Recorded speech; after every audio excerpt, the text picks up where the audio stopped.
onions. And so Parshat Mishpatim 5781 has to do with the laws that were given to the Jewish people uh, right after they were given the Ten Commandments. So with no further ado, I'm going to share my screen and get right into our sources. This is a short source sheet that I shared with you in the email sent out today. If you didn't get it or if you don't know how to access it, please see me later. Okay. Okay. Good.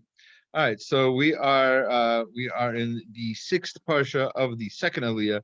We are in the end of this period of time that I've spoken about before, called Shovavim, which can be an acronym for the parsha from the beginning of Shemot until now. And according to Kabbalists and the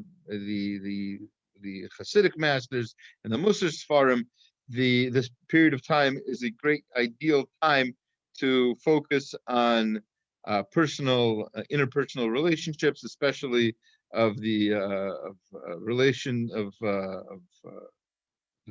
sexual morality and that sort of thing.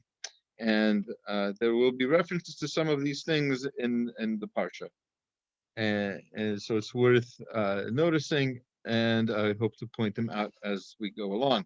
The first pasuk in this week's parsha says ve'elu hamishpatim asher tasim lifnehem, and these are the mishpatim, which is usually translated as laws or rules that you this is again Hashem speaking to Moshe, that you will put before them. Who's them? It's the Jewish people. And a lot of the commentaries, and Rashi included, have an issue with the ve'ele and these. So we just finished the Ten Commandments, and then there were laws about the building of the Mizbeach. The last rule of the building of the Mizbeach is that it shouldn't have steps, because the Kohanim who are wearing robes, they'll be somewhat exposed if they have to step over these steps, and that's not tzniut, that's not modest. And that's again a reference to, as I said before, these weeks of Shovavim, which ended this week. And so the Rashi wants to know, what's the connection ve'ele and these. So it's like, don't expose yourself, and these are the laws. So there seems to be some sort of connection between these laws and this immorality. So Rashi says, 1 second.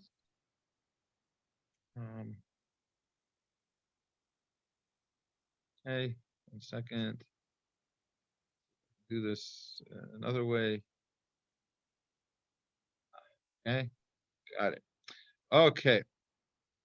So the Rashi says, wherever you have the word "eile," these, it is pasal. It basically ignores whatever was before it.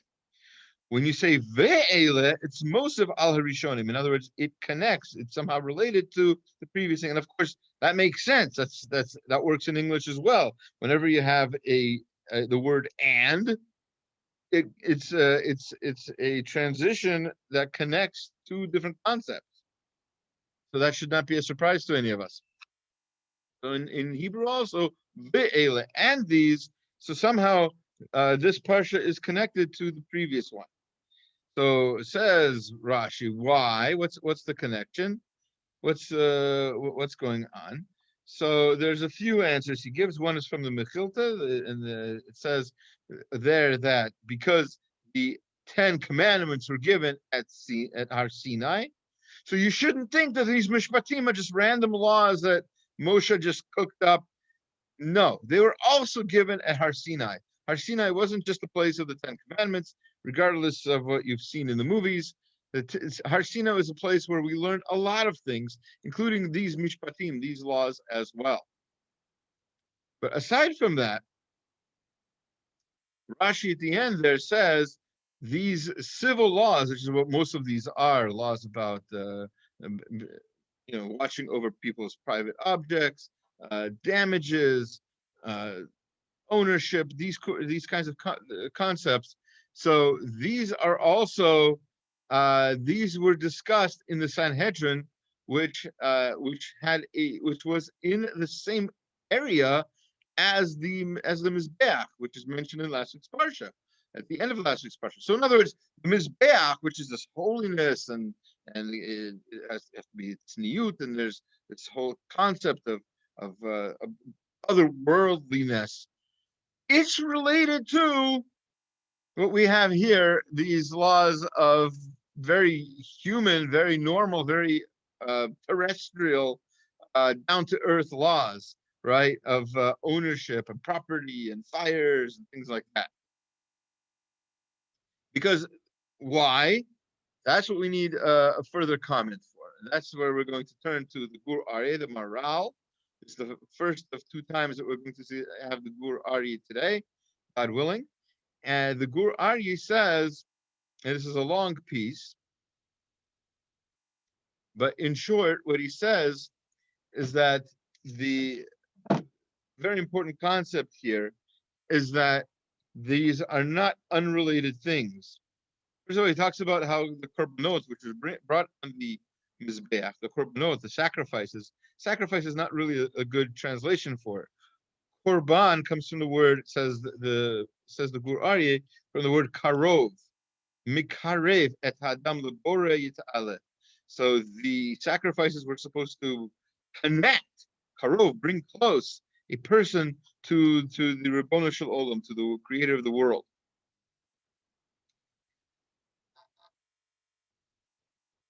They're supposed to, and one of the last laws that was mentioned in last week's parsha, besides the whole tzniut issue, was also the fact that the mizbeach couldn't be made with weapons of war. Weapons of war are completely the antithesis of what the mizbeach is for. The mizbeach is supposed to make peace between people and Hashem, between people and other people. And weapons of war is the opposite. Usually, the weapons of war are destroy any feeling of closeness.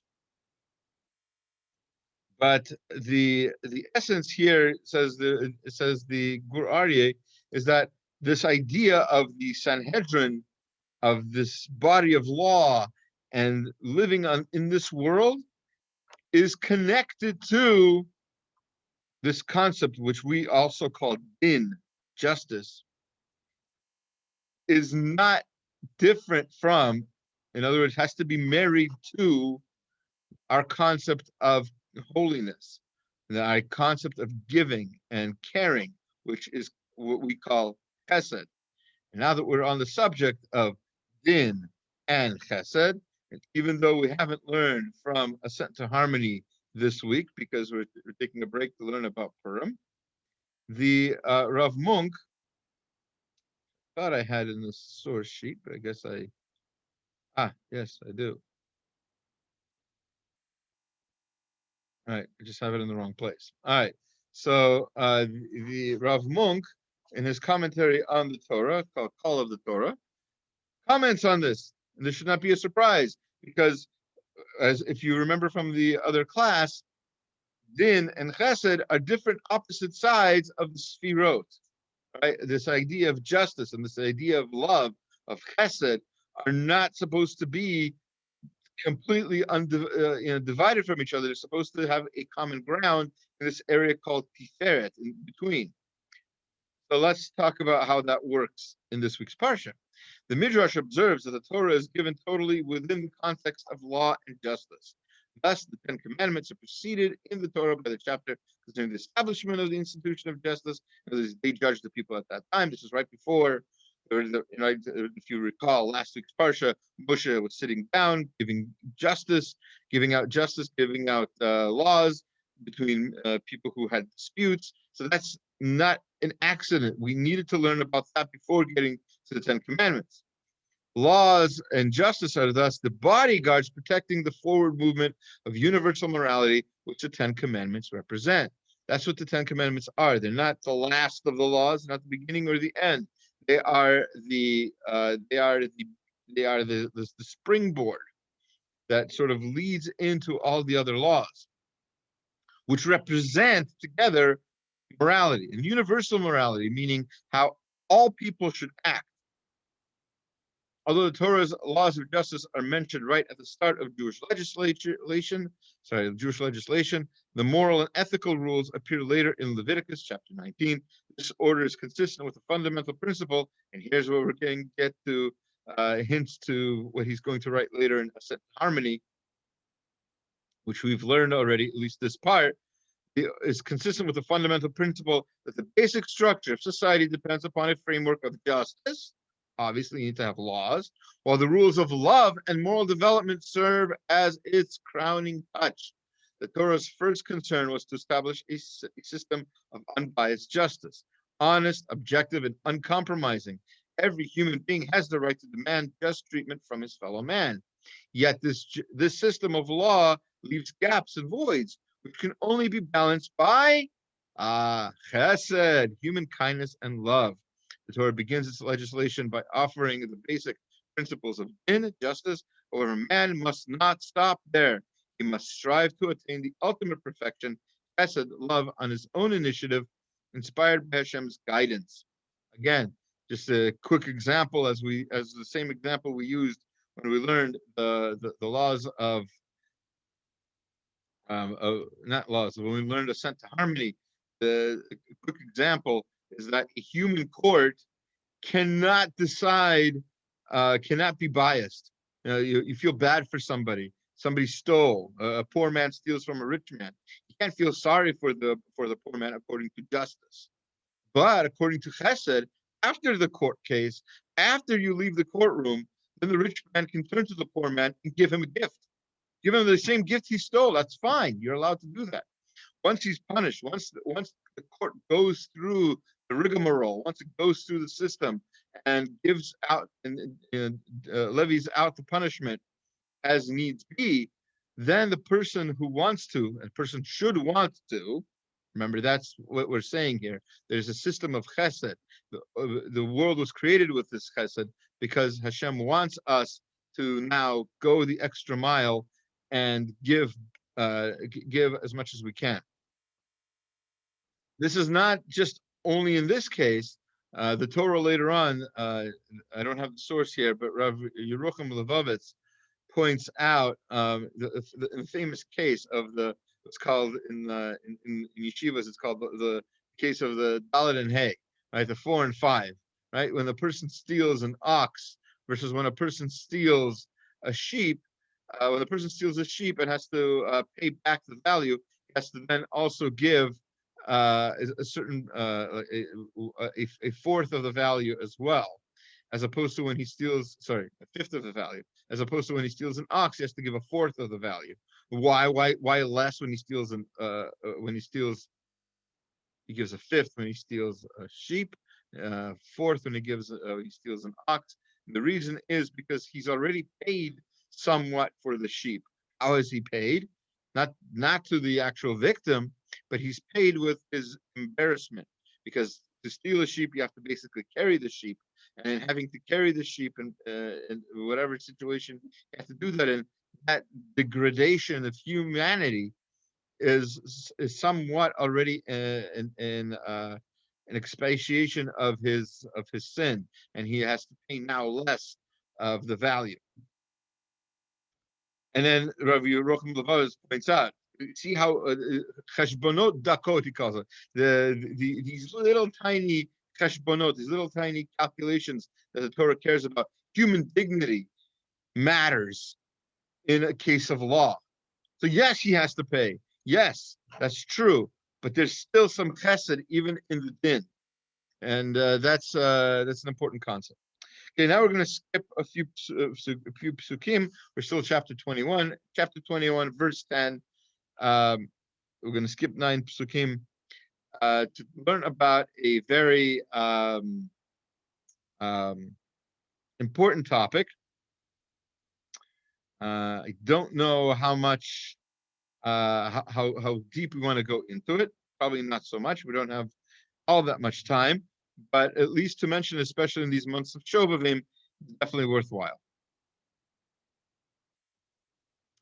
Person is allowed to marry according to the Torah, a man is allowed to marry more than one wife at the same time. There's restrictions on who those that other wife can be, etc. And of course, there are restrictions on who can do such a thing. You have to be able to afford certain things, and these are the things that you're obligated to give your wife. The question I sent out in the email is, what obligations does the Torah place upon husbands? So it says, the pasuk says, "Im acheret yikachlo," if he marries another woman, she'erah ksuta ve'onata lo yigra. He cannot withhold from her neither her food, her clothing, nor her unata, her conjugal rights. In other words, he has to have relations with her, and he needs to be able to feed her, etc., etc. So what does Rashi? How does Rashi translate these things? So Seorah means food. Suta, he says, means clothing. So a man is obligated to make sure that his wife has the food that she needs, that she has the clothing that she needs. And Unata, Rashi says, means marital duties, and he gets all of that from the Gemara in Ketuvot 47b. Now the Ramban, as you know, Ramban sometimes argues with Rashi. So the Ramban said in the previous pasuk, 21:9 there. So he says, and this is a long piece of Ramban, but I shortened it quite a bit. So what his problem here is that in that Gemara in Ketuvot that we quoted just now, 47b, so it says there that there's actually a machloket. And it says there that according to the majority opinion, these obligations that Rashi is saying are from the Torah. According to the majority opinion, these obligations are true. They're real obligations, but they're not from the Torah. They're from the rabbis. And Rashi can't learn out this pasuk the way he does, if that's the case. These are rabbinical laws and not Torah laws. So this pasuk has to be understood in a different way. And the Ramban then goes on to understand these words. Of course, Seorah, Suta, and Unata, he translates as other things that, of course, the Torah would obligate, because the Torah says he cannot cut this out. What do you mean he can't cut this out and have rabbinic laws in the Torah? That doesn't make sense. The rabbis want you to know always what's a rabbinic law and what's a Torah law, because when it comes down to it, there are different punishments. We've talked about this before. Besides different punishments, there's also certain leniencies that can be true about a rabbinic law that can't be true about Torah law. And so it's important to know the difference. So in general, it's important to know what's a custom, what's a law, what you can get around, what you can't. A Torah law pretty much has no leniencies, unless the Torah already put them in place. So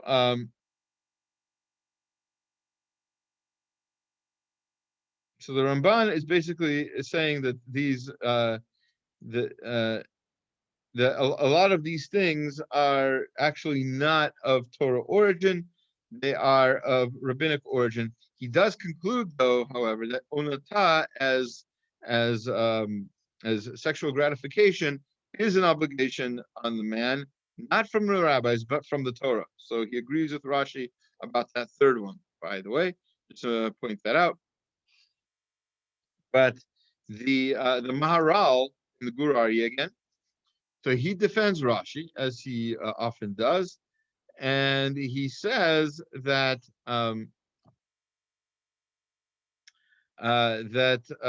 first of all, what the Ramban says,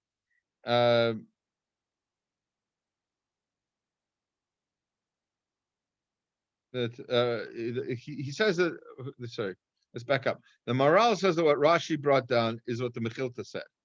So the Midrash. So the Midrash is saying this. You know, your question, Ramban, is not on Rashi. It's really on the Mechilta. Mechilta said that this is from the Torah, or seems to say that. And furthermore, when the Ramban says that this is an obligation from that that this is an obligation to feed your wife and to clothe your wife are obligations from the rabbis, says the Gurari, lo matzati. I didn't. So he says, "Haramban kitav davar I've never seen this. That this is an obligation from the rabbis. So if it is a rabbinic obligation, we don't see where the rabbis actually said this. So maybe it's no obligation at all. But that's not what the Ramban says. The Ramban agrees with Rashi that these are obligations. He says it's from the rabbis. So really, when it comes down to practical brass tacks, what's the practical what we call in Gemara nafkamina? What's the practical application? So the halacha is basically a dispute of whether food and clothing are Torah obligations or rabbinic obligations. But it's important to point out that the Ravad, who's a famous halachic authority, in the Shar HaKadusha writes that the difference between purity and impurity in intimate relations is the intent to fulfill the mitzvah at the time of the act.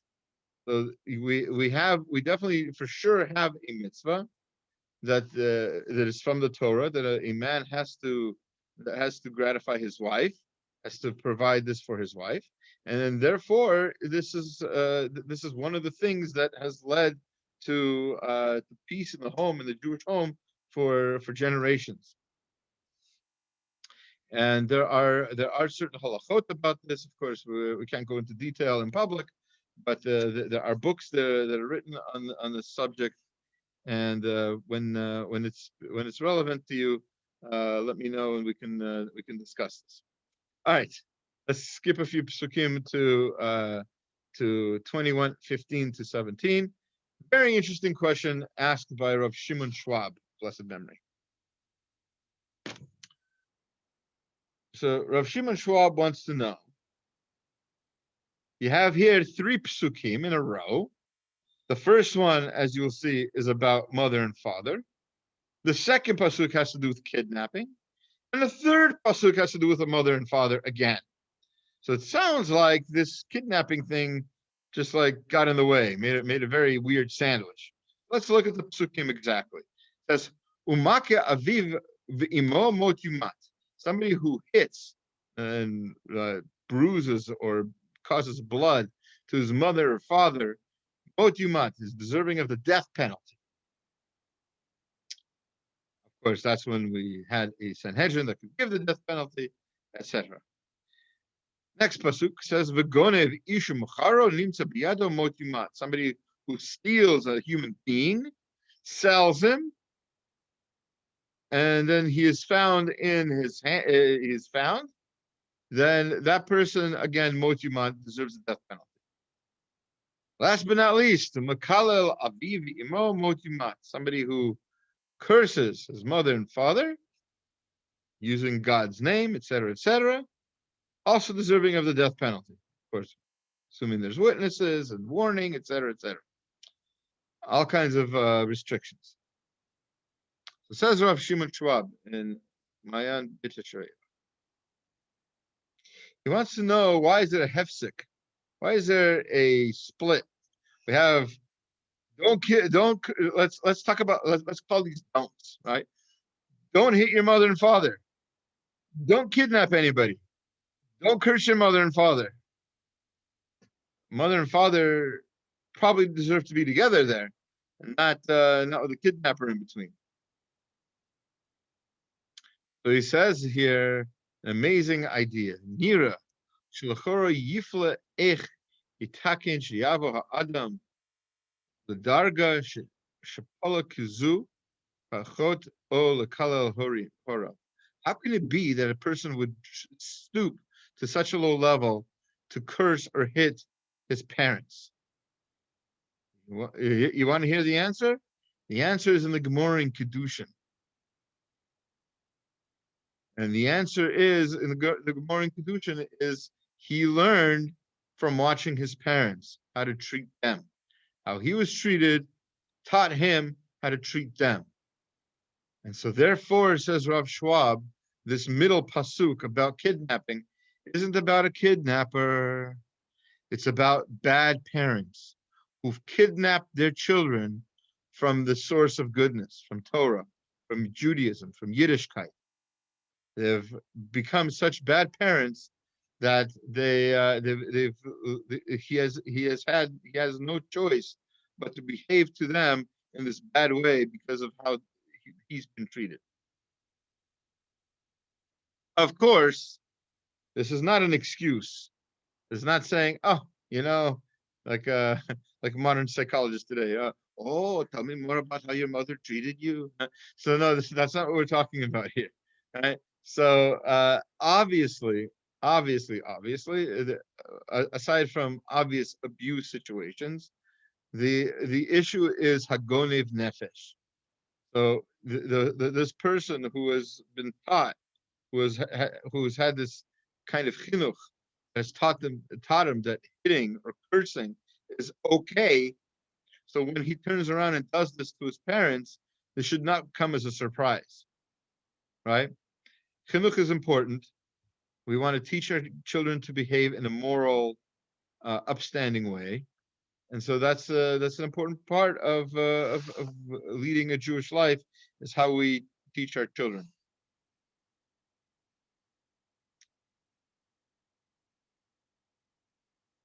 Yeah. Okay. Next topic. I just want to, this beautiful language he says at the end here. So even though the son is obviously deserving the death penalty, he hit or cursed his parents.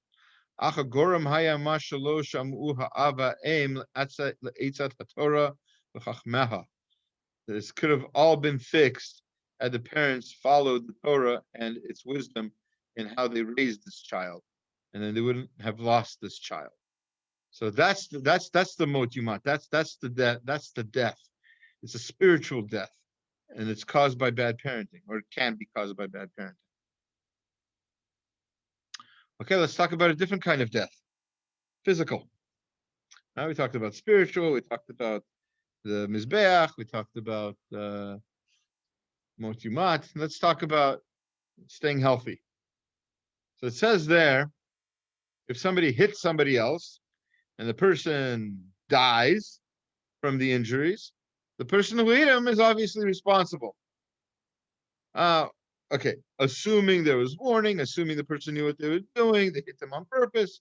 There's all kinds of other assumings that we're just going to avoid for now. Let's get right into the pasuk. The pasuk Chaf Aleph Yud Bet 21:19 says, Im Yakum, if he then gets up, this victim who got hurt, got hit, then gets up with halech bachutz, and he's able to walk around outside. Al mishanto, upon his own staff, even though he needs a staff, he might have hurt his leg, but he is able to walk on his own. He has some sort of independence. There's a medical term for that, but I don't know it right now. Vinika hamake rak shifto yiten v'rapo yerapeh. The person who hit him does not get killed. Obviously, he didn't kill anybody. He hurt him, but and the person didn't die, right? So but he must yitain l'rapo yerape. He must pay for. He must give him enough money to afford the medical bills, the insurance or whatever. He has to be able to pay for the medical bills. So this brings up an interesting question. You might think you already know the answer to this question, because I'm assuming almost everybody listening has a doctor. A previous president promised you can keep whatever doctor you want under his plan. So you all have your own doctor that I'm sure you've chosen and you're happy with. But the question is, can a Jew have a doctor? If you don't have Jewish doctors, how are mothers going to have a Jewish mother's going to have any nachas? So the answer to this question is not as simple as it might seem. Part of the question has to do with, doesn't Hashem have a plan? Right? Hashem has a plan, right? We've been talking about that since since we started learning together. There's hashgacha pratit. Hashem organizes the world to affect everybody's life. So if the person Hashem wants this person to get hurt, how can he possibly go to a doctor? The answer is, if it weren't for this pasuk, you wouldn't be able to go to a doctor. But what does this pasuk say? V'rapo yirapeh. He will heal, definitely be healed. This double language of rapo yirapeh from the word refa, which means to heal, means that he can go get healing, which means there is such a thing as a doctor, and there is such a thing as going to one. But we're still stuck with the question, how could you go to a doctor? How is that possible? How is that allowable if Hashem runs the world? Hashem wanted this person to be hurt. Yes, you can say, Hashem wants somebody to be poor. How could he give a person tzedakah? We talked about this in a previous class, and the answer is the person had an obligation to become poor for whatever reason, not an obligation, but the situation in life caused that to happen. You have an obligation, you have a mitzvah of tzedakah either way. You can choose who to give it to, of course, but in the end result is you still have to give tzedakah. So too, you're obligated to give healing. You can say a doctor has an obligation to heal. There's a mitzvah. The Rambam writes about this. But does that still mean that you can go to a doctor? And the answer is yes, as long as you remember that Hashem is in charge. Joseph Lublin says, a doctor may only practice the art of restoring health. The doctor cannot, must not, he has no right to declare if a patient is terminal or that's the end. A doctor can give a warning, like, I think you might have only a month left to live, so live the best get your affairs in order, etc., etc. The doctors have often been wrong about these kinds of things. It's not a death sentence to hear such a thing, because most importantly, doctors don't have the right to say this. They have to keep trying to heal the person as long as they can, as long as there's something left to do. He doesn't have the qualifications to say you're a goner. Only Hashem has that. Life and death is in Hashem's hands, and as long as you have that in mind when you go to a doctor and realize a doctor is just a shliach, a messenger, that's when you can go to a doctor. Just to emphasize this point, I want you to hear these words from a real doctor, somebody who passed away last week. I mentioned him in my parsha video. I think I probably mentioned him in the parsha class as well. Rabbi Dr. Abraham J. Gorski, Zecher Tzadok Livracha. So in one of his last books called Life's Blessings, he goes through all of the blessings that we say, almost all the blessings that we say in the course of a day. And he talks about when he gets to the Shemona Esrei, there is a bracha there. There's a blessing, brachata, Rofei Cholei Amo Yisrael. And Hashem is the Rofei, he's the healer of all things. So he quotes Rav Baruch of Medjugorje, who says that in order for a person to have Bechira, trust, it must appear as if the world operates by nature. If there were manifest miracles such as the splitting of the Reed Sea, there would not be any possibility of doubting Hashem. There would then be no mitzvah of having emunah, of having faith, because the existence of Hashem would be undeniable. Therefore, for example, Hashem provided medications, allowing a person to think that it is the medications that heal him. It's not the medications, it's not the vaccines, it's not the medicine, it's not the exercise, it's not the lack of red meat. It's Hashem who heals you, and you're just doing your part. He quotes a story. It's nice to hear the story from a doctor. A chassid came to his Rebbe complaining of an illness. The Rebbe told him, go to the professor of Anipoli. A bit later, the chassid returned. I was in Anipoli. There's no professor there. There are no doctors there, not even folk healers. The Rebbe asked, then what do the people of Anipoli do? Chassid said they have to rely on Hashem. That's what I meant, said the Rebbe. He is the professor in Anipoli to whom I was referring. Halacha requires that a person should seek competent medical treatment, Nonetheless, one should pray that Hashem, the true healer, guide the doctor to be the right agent to effect the cure. When it comes down to it, Hashem is the Rofe Kobasar. He's Rofe Uverape, and he's the one who's going to heal us. And that's important to keep in mind, no matter what. I see pictures online on Facebook, on Twitter, people, especially rabbis, to encourage people to take the new vaccine for the COVID-19 vaccine. A lot of pictures about with people getting the shot to try to encourage other people to do it. So saying the special blessing of the Hiratzon. So yes, you should get the vaccine. By the way, if you need any help getting an appointment for that, let me know. I know somebody who's helping people make appointments, and it's an important thing, definitely. But keep in mind, even when you have this vaccine, that it's not the vaccine that's healing you. It's not Pfizer or Moderna or Johnson or the other Johnson, neither Johnson, not even together. It's Hashem. Hashem is the vaccine. Hashem created the vaccine. Hashem gave the wisdom for the vaccine, and that's how we're going to get rid of all illnesses, is through Hashem. Okay. Fast forward a few more psukim. We're still in chapter 21. There's a lot to say, obviously. A lot of interesting halachot, and a lot of interesting verses in Mishpatim. We're only scratching the surface, as usual, as you know. But a very important concept, something we get questioned about very often as Jewish people. You might have had somebody ask you this question, and here we have an answer. Somebody hurts somebody else, somebody knocks out somebody's eye, tooth, whatever.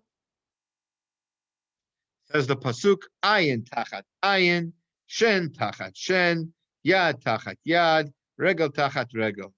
Eye for an eye, tooth for a tooth, hand for a hand, a foot for a foot.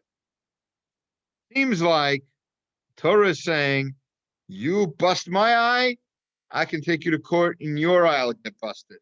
You busted out my tooth, we're going to knock out your tooth. You cut off my hand, we're going to cut off your hand. That's what it sounds like. But that is absolutely wrong. How do we know it's wrong? We know for a few ways, by the way. One is a historical, archaeological way that we know that, and that is that the Talmud and all other earlier sources of Jewish law do not have any governance at all, no rules about how to cut off somebody else's hand, how to take out somebody else's eye. You realize halacha is that way, right? There's a lot of details about it. Right?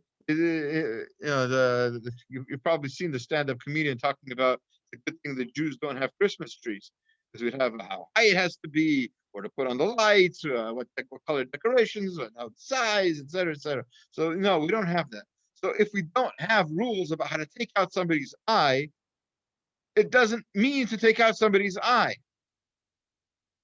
Besides the fact that the Talmud makes it clear that ayin tachat ayin and shen tachat shen, etc., this whole verse is all talking about monetary compensation.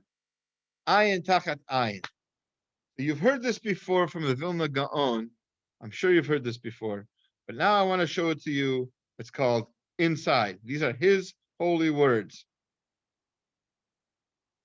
Pasuk ayin tachat ayin kablu chazal shehu mamon. This is money. It's not literally the eye that we take out. It's rather money. How do you know? Because of the word halashon tachat. So if you write all of the Hebrew letters, one after the other, in a downward line, in a vertical line, Aleph, then Bet, then Gimel, Dalet, Hey, all the way down. So in the word ayin, it's spelled ayin, yud, nun. So if you went one letter under each one of those, each letter under ayin, the letter after ayin would be samech, The letter under Yud would be Chaf, and the letter under Nun would be Pei, which are the letters that spell Kesef. So Ayin Tachat Ayin, so it means look, says the Vilna Gaon. Ayin, look, what is in the Aleph Bet, what is under the word, under the letters that spell out Ayin, are the letters Chaf Samach Pei, which spells out Kesef. So Tachat Ayin, Hu Perush, Tachat Hayud, Hu Chaf, Tachat Hanun, Hu Samach, V'ola Otiot Kesef. You come out to the word Kesef, Zehu Ayin, Im Lekach Ayin, Yitain Tachat Ayin, V'hu Kesef. So when we say that we give an eye for an eye, it literally means not an eye for an eye. It literally means look under Ayin, look under the letters of Ayin, and you'll find what you're supposed to give, and that's Kesef. You have to give Mammon, you have to give money, financial compensation for injuries. Very important halakhic principle, one of the bases of Jewish law. On the subject of Jewish law, we look at these halachot, we look at these laws. One donkey hits another donkey, an ox gores an ox, and you're thinking to yourself, I don't live in 1721. I live in 2021. And I don't have a donkey. I don't have an ox. I'm not going around digging pits in the middle of a Rishut Harabim in a public thoroughfare. When's the last time anybody online went and dug a hole in the middle of Interstate 5, right? It doesn't happen, right? And when it does, they block it out, et cetera, et cetera. So how is this relevant to us? The Torah is supposed to be relevant. So the answer is, you have to look at the world the way a posek does, the way a halachist does, the way Rab Shlomo Zalman Auerbach did, or the way of Yitzchak Zilberstein or of Yashiv looked at the world. Then you'll be able to see how halacha actually fits in with our lives. Let me give you a few interesting cases, and these are how they were decided using this pasuk. So let's look first at the pasuk.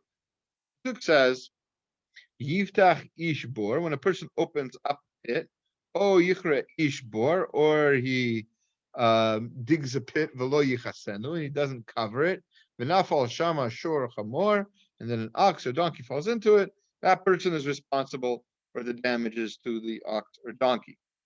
So yeah, it's a dumb animal, didn't know where it was going, and walked into a pit and got injured or got killed, and now it becomes the responsibility of the person who should have covered up the pit or guarded it off somehow, but didn't.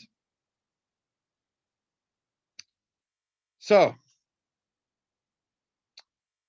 Rav Shlomo Zalman Auerbach gives a case, a halachic ruling. A woman came to him with a problem. Problem is, she went to a store and bought a sack. Now, back in the day, a long, long time ago, you didn't go. Not everything was nicely labeled. You've got your Gold's flour. I'm not advertising any brands here, by the way. I'm just mentioning a few names. Right? You got your Gold Seal flour. You've got your Morton salt, whatever, right? CNH sugar. How do you know which product is which? Nowadays, you go to the store and they're all labeled. It says CNH, it says Morton's, it's a different color, different shape. But back in the day, you just bought a sack of powder and you had to trust the store owner to tell you what it was. So a woman bought a sack of salt, thinking that it was sugar. She wanted to bake some cakes, cookies, whatever, and she bought a sack of salt accidentally. Looks like sugar. She didn't taste it. She threw it into her recipe, and by golly, all of her food was disgusting. It did not taste good at all. it had salt instead of sugar, does not come out well. So she wanted to sue the storekeeper for ruining all the food that she cooked. They went to Reb Shlomo Zalman Auerbach to decide. Now the storekeeper said, whoa, whoa, whoa, whoa, whoa. I'm happy to I made a mistake. I agree, I made a mistake. I'm happy to compensate her for I'll give her a free sack of sugar. I'll replace the salt. My mistake, I'll replace the salt. Obviously, I'll take responsibility for that. But I have to pay for all the things she cooked and all the things she could have made with that doesn't make sense. Says Rabbi Shlomo Auerbach. There's a Gemara. There's a Talmud. Talmud says that if somebody leaves a dangerous item on the street and somebody else, not the person who left it, let's call that person A. Person B is walking on the street and kicks that dangerous item, and then person C gets hurt from that item. Whose fault is it? A, who left this dangerous thing there, or B, who kicked it? The Gemara says that it's the responsibility of the person who initially placed the object in the public place. That person is responsible. So says Rabbi Shlomo Zalman Auerbach, that this case of the sack of salt is the exact same thing. The storekeeper performed an act of damage that caused harm somewhere else. The act was saying that it was sugar when it was indeed salt. It caused damage because it created all these disgusting foods, and instead of the foods that should have been made. And so he is responsible for all of that damage. Similarly, another case, by the way, I'm getting these cases in a book by Rabbi Shalom Rosner called Shalom Rav. Very nice book. The case was brought before Rav Yitzhak Zilberstein, Shlita, alive and well, Baruch Hashem. Practical case. Somebody parked in an illegal spot, say on a red zone or something, right? A bus tried to pass by it, damaged the car, and the bus got damaged too. Who's responsible to pay for the damages? Good question. Practical. You could have been driving a car and you hit a car that wasn't supposed to really be there. Are you responsible, or is the person who left the car there responsible? So the Gemara, Bava Kama 27b, and by the way, most of the bases of Bava Kama, Bava Metzia, Bava Batra, all of the bases for almost a lot of the cases is this parsha, Mishpatim. So the case in Bava Kama 27b discusses a similar scenario. A person leaves something, again, in a public place. Somebody else, person B, trips on it. Who's responsible? So there's differences of opinion. One opinion is that the one who damaged the object that was in the public place is exempt from paying for the damage he caused. The person is not held responsible because it is not expected of anyone to look around everywhere while he's walking to make sure nothing's in his way. That's not realistic. People can't look everywhere. People can't be aware of everything. And we're not angels. We're not perfect. So Zilberstein applies this to our case. Again, practical halacha based on a parsha, based on the Gemara. The car was left in a way that disturbed other drivers, so the bus driver was exempt from liability. We can't expect the driver to be so careful to look out for cars that aren't even supposed to be there.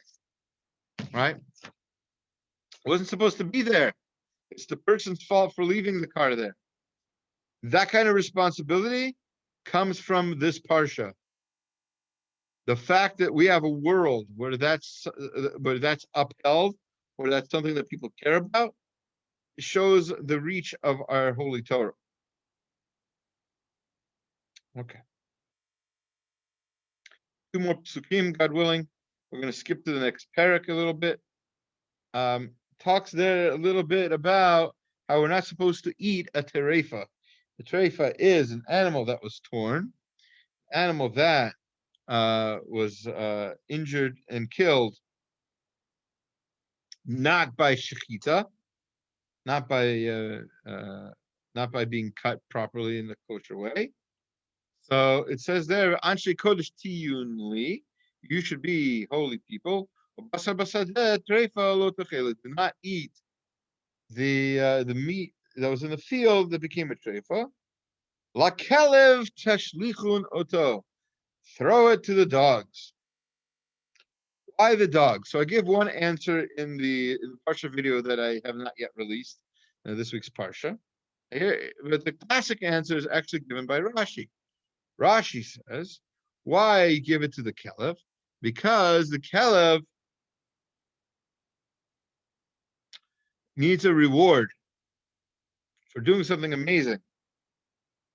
It did not bark when the Jewish people, the dogs in Egypt did not bark when the Jewish people went out, and therefore the Jewish people were able to walk out biyad ramah, with confidence.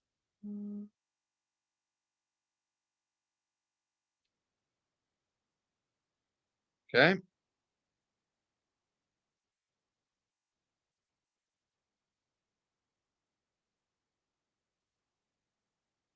As a verse said in Exodus 11:7, but against the children of Israel shall not a dog move its tongue. And it listened, right?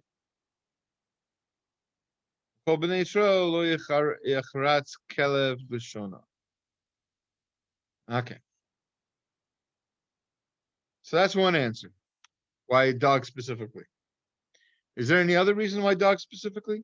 So where is this basar? We said it basar basadeh. Food, meat in the field. What kind of meat is this that was in the field? Obviously, it says the dad zakenim shabali tosfot. You have to understand what the situation is. Why is there meat in the field? It's because there's a shepherd, and the shepherd is watching the meat, and the meat got killed. Something pranced on it, a wolf or whatever, jumped on it, ate it, and now you want to give this meat to a dog. Why? Since the dog gave its life, the shepherding dog, right, gave its life to try to protect it from a zev, from a wolf, but the wolf was successful anyway. We don't want the dog to feel bad that it messed up. In other words, the Torah wants to teach you an important lesson in Derech Eretz. That even when you have an employee who messed up and caused you damage and whatever else, you don't get upset with them. You might even reward them. I heard a story. I can probably say this in public because he said it in public. Rich Goodwin told a story about an employee of his who accidentally put diesel into something that was supposed to have regular gas and almost destroyed the engine of a truck. And Rich was so happy that this person told him what actually happened instead of lying to him or trying to cover it up in any way. He rewarded him. He gave him something, some bonus or whatever. When other employees saw this, they also came up to him and told him about other mistakes that they made previously. So it's important especially if you have employees and they mess up, don't be too upset with them. This, by the way, also goes probably for children. You tell a child to do something, a child messes up, doesn't do it quite right. Don't blow up. Try to respond calmly, and everything will work out.